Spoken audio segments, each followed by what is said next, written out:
Selina, congrats on your award. Thank you so much. So Selina, what made you want to become a researcher? I was always fascinated by science as a kid. It was always kind of my favourite subject at school. And, for that reason, I kind of pursued it through A-levels, through university. And it was really at university where I got to first experience what lab work was like. And I think that's really important because doing science is quite different from learning about science. And just because you enjoy one doesn't necessarily mean you'll enjoy the other. But I loved it. I kind of really liked that combination of still learning about science, feeling that you were really at the edge of kind of the latest knowledge, but also the combination of that with the fact that doing science is quite hands-on. And I loved being at the bench, doing experiments, even when they failed, it's frustrating, but I really kind of liked the problem solving ability of thinking, well, why didn't that work as I expected? What do we need to optimize? So that combination of sort of the theoretical and the very hands-on practical work is something that really, really appealed to me. I think you touched on this already, but yeah, you touched on that, how you always were interested in it at school. So what kind of drew was there a reason that kind of drew it to that interest? Was there a particular subject area that you liked?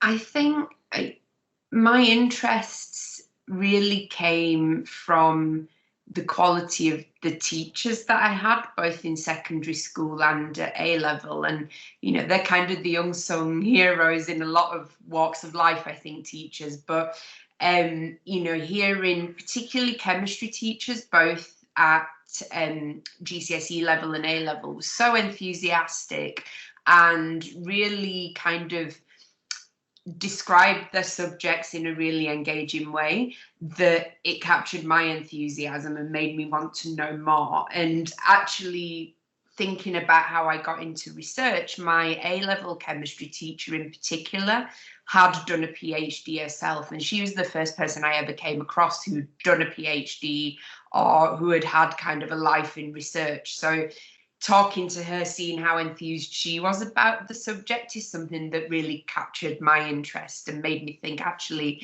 it could be a possibility to follow this career. Because other than that, I think, in the people and groups that I was exposed to growing up, the only real career in science that I saw was maybe to become a medical doctor, which is not what I wanted. So actually being exposed to somebody who'd had this experience in research is something that made me think, okay, this is another way that I can really nurture my interest. Oh, great. Yeah, it sounds like you had that science kind of growing up. Was there much science outside of the school environment, part of your life? Not directly, or not what I would maybe think of as science in the way that I do now. But I remember some of my earliest memories was watching my dad kind of trying to fix things around the house, or if something had broken, like television or something like that, even if he couldn't fix it, we'd always sit together and take it apart, look what was on the inside, all the different circuitry and things like that.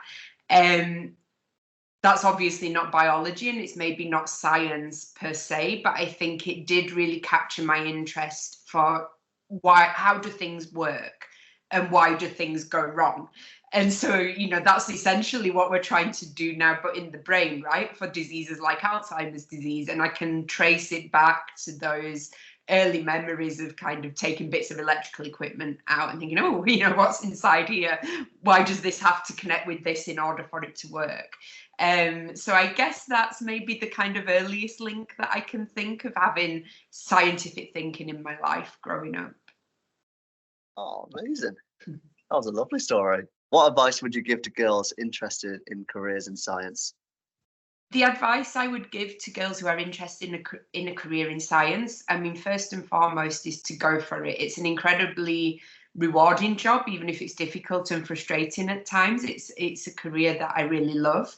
Science is a very broad umbrella, so within that there are a lot of career options, not only just research, right? There are many different careers that involve scientific thinking or scientific knowledge. So take the time to explore the options that are of most interest to you. And, you know, particularly if we're thinking here about people who may be very, very junior, so still kind of at school, thinking about what subjects they might like to do, I would say follow the things that really capture your interest. Don't think about what you should be doing. Think about, well, what are the things that I really enjoy? What are the things that I go home after class or after a lecture or after reading an article, and I'm still thinking about those subjects and those questions and those problems, because actually that's what will keep you motivated, even if sometimes the day-to-day work is, you know, progressing more slowly than you'd like. If you've still got that big picture fascination, that's what will keep you going day to day. Great. Amazing stuff. And what's your favorite thing about being a researcher?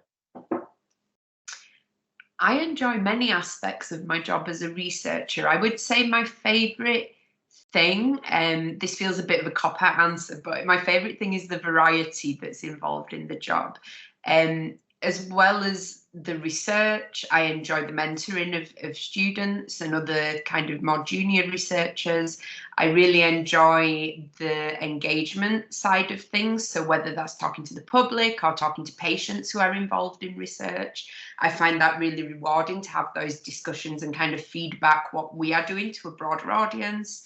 You know, we've been involved in all sorts of different projects, from the research itself to public talks to policy work to fundraising. And I think having that variety for me is something that I didn't know would be part of my career, but I really, really love it. And I think it helps you to really keep, when you're interacting with all those different stakeholder groups, it really sort of keeps your mind focused on what your big picture is and the direction of travel, which I think is really important. So Selina, who were your role models growing up? I was really inspired by the teachers that I had at school, particularly in the subject areas of science. So I appreciate that they're not kind of famous celebrity role models, but in terms of my own development and kind of putting me on this trajectory, they were really crucial because they taught their subjects with such enthusiasm that really nurtured my interest, and they really went as well above and beyond to give us exposure to what careers in science could be like. So I can give two examples of that actually. At A level, my physics teacher took the whole class on a trip to Sellafield, the nuclear power station, which sounds a bit crazy for a school trip as I'm saying it, but actually, you know, learning about physics from a textbook doesn't really give you an idea of what physics is like in real life. So kind of seeing some of that knowledge come together in a real life situation was something that really helped a lot of us, I think, to connect the dots about why science could be so crucial in many roles. The second example who really had a profound impact on me was my A-level chemistry teacher, Dr. Carmel Stanley. She was the first person I'd ever met who was a doctor in the PhD sense of the word. And I think at the time I didn't really know what a PhD was. And talking to her, hearing that she'd had kind of this life in research and what that was like is something that probably set me thinking along the path of, well, could that be my future career? Is that something that I could do myself? And how has the landscape changed from when you first started out as a woman in science? The landscape for a woman in science is changing all the time for the better, I think. And that's not to say that we are in a situation now where we have full equality. That's definitely not the case. But certainly since I started out, when I look at my peers, I see more women in professorial positions than I've ever seen before. I see more women occupying leadership positions in my own institute and around kind of academia and industry. And that's really inspiring that we're seeing this kind of discrepancy between having a lot of women in early career positions, but very few women in those senior leadership positions starting to change. We're starting to see more of a balance. We are still underrepresented. And of course, I'm talking about how things have improved for women in science, but we need to think about intersectionality and other protected characteristics as well, where they're still really underrepresented in those senior positions. But I see things improving all the time, and part of being able to occupy one of those positions myself, which is a huge privilege, is that I can hopefully open the door for others and try to change the culture so it's easier for other people who are coming through right now. Great. Thank you for talking to us today, Selina.